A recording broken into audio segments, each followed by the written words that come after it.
I'd like you to meet one of my favorites from the meat counter.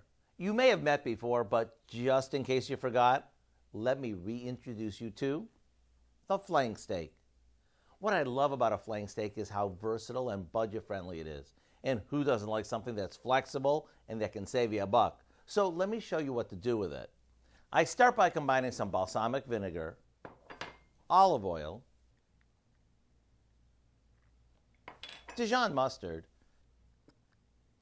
chopped fresh basil, a good amount of garlic, a tad of sugar, and a little salt and pepper in a plastic storage bag.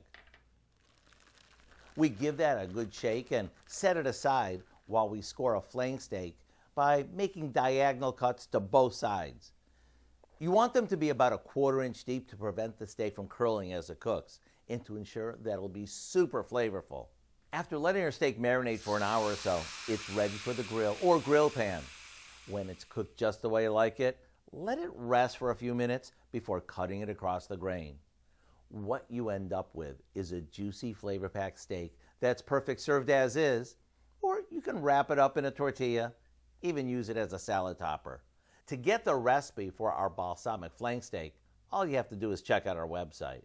I'm Howard in the Mr. Food Test Kitchen, where today we found a sensational way for you to say, "Ooh, it's so good."